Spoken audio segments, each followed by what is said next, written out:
Good morning, Bobcats. All right, so we're going to finish out chapter 11 here, which was called the ISAF Club.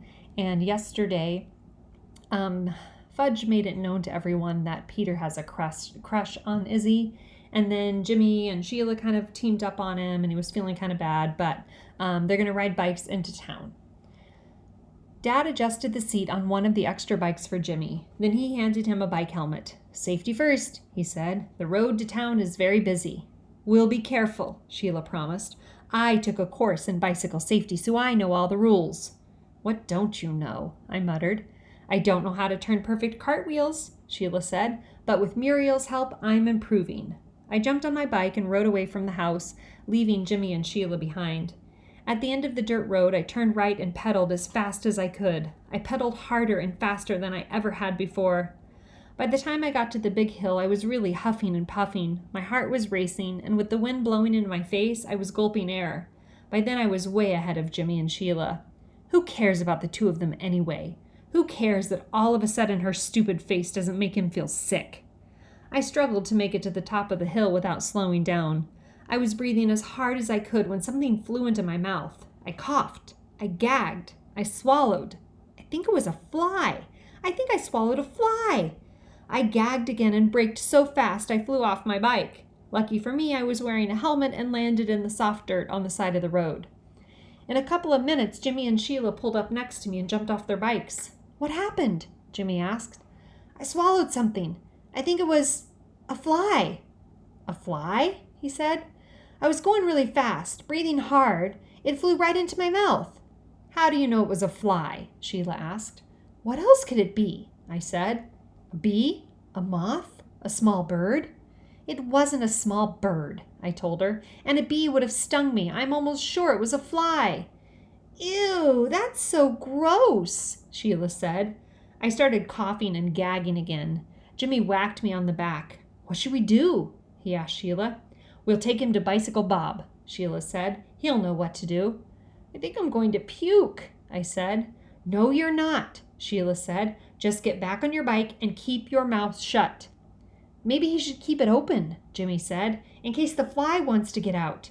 "It's too late for that," Sheila said. "How do you know?" I asked.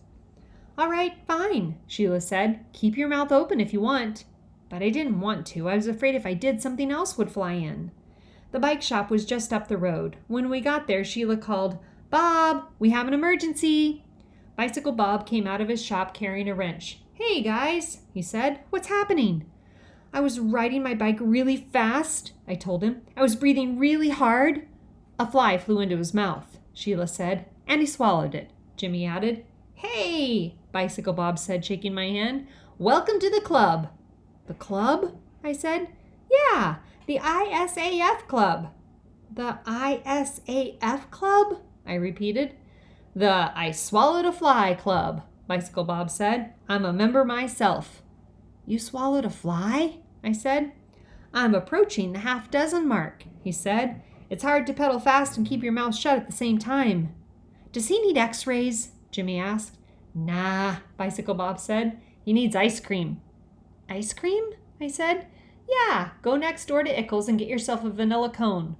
"Why vanilla?" Sheila asked. "It's the best cure for swallowing live insects," Bicycle Bob said. "Unless you don't like vanilla, in which case—" "Vanilla's fine," I said. "Good, you need money?" "No, I've got enough." "Then you're all set," he said. "Give me your name and address so I can notify you about our meetings." "What meetings?" "The ISAF Club meetings." "Oh, right." I wrote out my name and address for him. Then the three of us went next door to Ickles. I was glad Libby doesn't work mornings. She was the last person I wanted to see now. Tony Ickle, the owner's son, waited on us. I ordered a vanilla cone. Jimmy ordered a chocolate cone with sprinkles, and Sheila ordered a strawberry. "You're Libby's sister, aren't you?" Tony said to Sheila. "Yes." "Great girl, Libby," he said. "You can't mean Libby Tubman," I thought. "You must mean some other Libby. Nobody in his right mind would call Libby Tubman great." "What a hunk," Sheila said as we left the store with our cones. "No wonder Libby loves to go to work." We sat in the little park next to Ickles and ate our ice cream.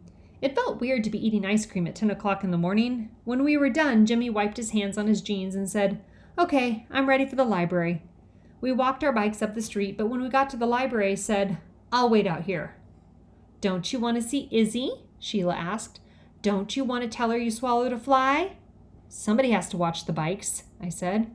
"Nobody's going to steal our bikes," Sheila said. "This isn't New York City." "Plenty of bikes get stolen here," I said. "Just read the local paper."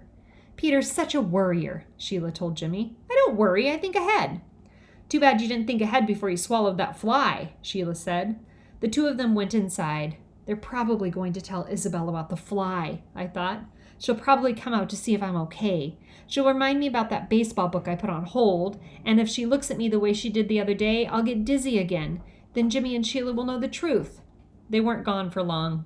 "Izzy's not there," Jimmy said, disappointed. "She only works afternoons." "Too bad," I said.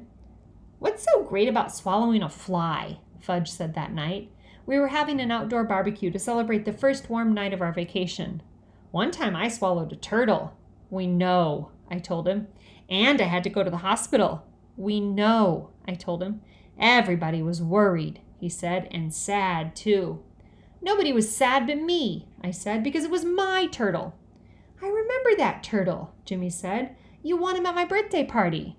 "Please," Sheila said. "Could we talk about something else? I'm trying to enjoy my supper." Fudge laughed. "That's how Turtle got his name. Right, Pete?" "Yeah," I said. "I named my dog after my first pet to remind me of what you did to him." Fudge danced around, holding up a French fry as if it were my turtle. "Oh, turtles are so tasty," he sang. "Boiled, baked, or raw." "Cut that out," I yelled. "You can't make me." He laughed, daring me to try. "Oh, yes, I can." I reached out, grabbed him, then poured my whole cup of juice over his head. He looked surprised. "Pete," he cried as the juice dripped down into his face. "How could you do that to me?" "It was easier than I thought," I said.